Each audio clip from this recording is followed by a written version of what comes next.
Welcome to WTF Star Wars, a series where 9 times out of 10, I'm the one that gets the nightmares, not you. Don't know why I do this to myself.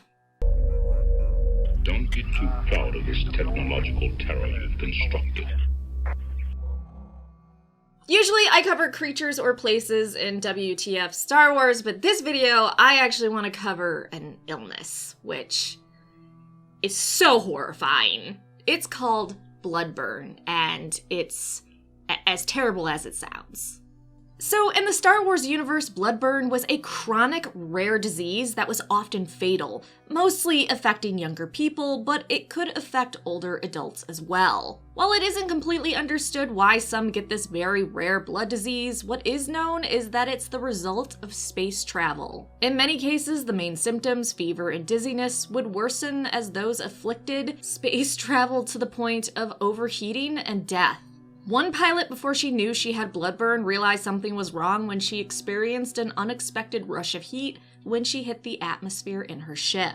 So yeah, imagine you are in the Star Wars verse, you're in the Star Wars galaxy where space travel is just so rampant and available, and then it turns out, oh, I keep getting dizzy and overheating. I have a fever every time I go out into space. What's going on? And then it gets worse and worse and worse, and you have to stop. Otherwise, your blood basically boils you alive. So yeah, the overheating and fevers happen because the disease heats your blood and literally blood burn. You feel stronger and stronger waves of heat throbbing behind your eyes, and your hands would begin to shake with sudden chills. Depending on how determined you are, you can ignore the initial onset of symptoms for months, but eventually you have to make a choice of whether it's worth it to continue going out into space as your condition worsens. And as it got worse and worse, it'd get to the point where you would start to black out. Now, obviously, if you're piloting a ship, that's really bad. You black out for a split second, you come to, God knows what has happened. But also, probably even as just a passenger in a spaceship, you don't want to be blacking out. Super bad for you.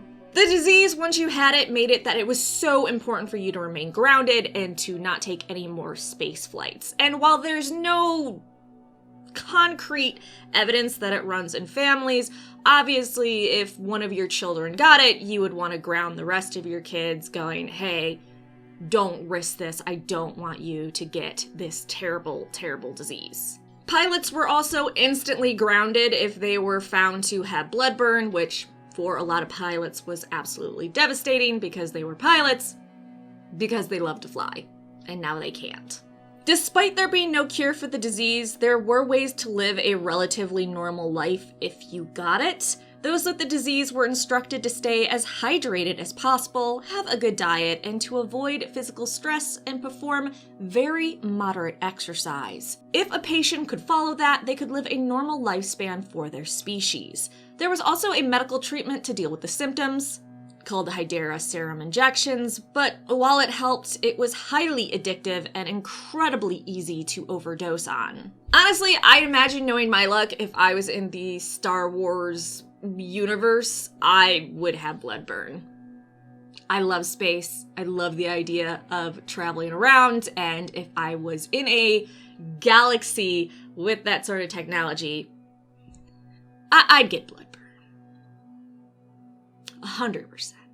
So yeah, I don't know why this illness just really bums me out that, okay, you don't even know that you can get it, you take a space flight, and then all of a sudden the disease is triggered and you can't travel to planets anymore or to new locations.